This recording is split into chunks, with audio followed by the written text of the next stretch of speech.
The Connecticut Second Look Sentencing Project is about enacting legislation requiring the automatic review of almost all sentences after a period of 10 to 15 years served. Use the video pause button to spend more time on any slide.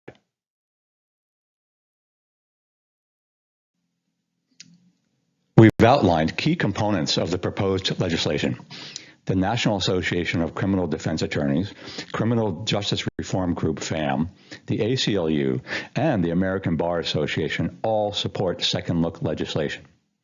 Our outline is based on their models. We'll give you several reasons why second look sentencing is so important. In Connecticut, there are several mechanisms for the early release of the incarcerated, but many individuals are unaware of their legal options or aren't eligible under existing statutes. Second look legislation would sweep many of those individuals into a sentence review process and a potential early release. Connecticut granted only one commutation per year from 2016 through 2021.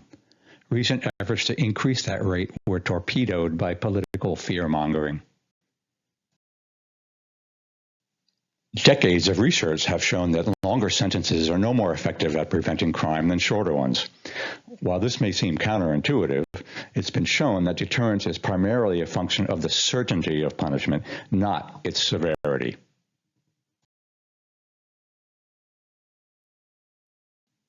This graph, based on a study of 20,000 prisoners released early from Italian prisons, illustrates that as time passes, the utility, or deterrent effect, of each additional year served drops to almost zero. Quoting from the Cardozo Law Review, volume 41 and page 110, quote, "Prison often incubates and encourages antisocial behavior. In addition, a person who serves a long sentence may be unable to adapt to a changing society, especially technological changes, upon release. And, due to serving a long sentence, prisoners' ties to family and friends may be severed," close quote. One of the reasons that recidivism rates decline with age is that prisoners age out of crime. In this 5-year study from the U.S. Bureau of Justice Statistics, the oldest parolees reoffend at 1/6 the rate of the youngest ones. This graph shows that the rate of violent crime in the U.S. has declined almost every year since 1991. Despite this, the number of life with parole and life without parole sentences continues to rise. Second look sentencing is part of the solution to extreme sentencing and over-incarceration in general.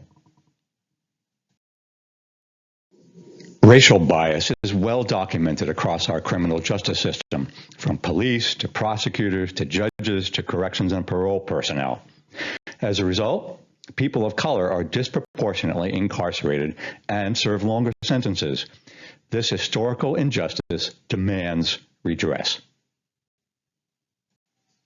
Data from the Connecticut State website and independent analyses point to a cost of incarceration in Connecticut that averages around $200,000 per year. Older prisoners, with their declining health, cost the most. Decarceration could free up hundreds of millions of dollars each year that could be better spent on services proven to reduce crime in the first place. While many people working in the criminal justice system believe the opposite, a 2019 national survey reveals that over half of victims want departments of corrections to reduce sentences for those convicted of serious and violent crimes, while 3/4 favor reducing sentences for those considered low risk. And the victims surveyed, regardless of gender, race, and political affiliation, overwhelmingly support mechanisms of early release for offenders who've committed both violent crimes and property-related crimes.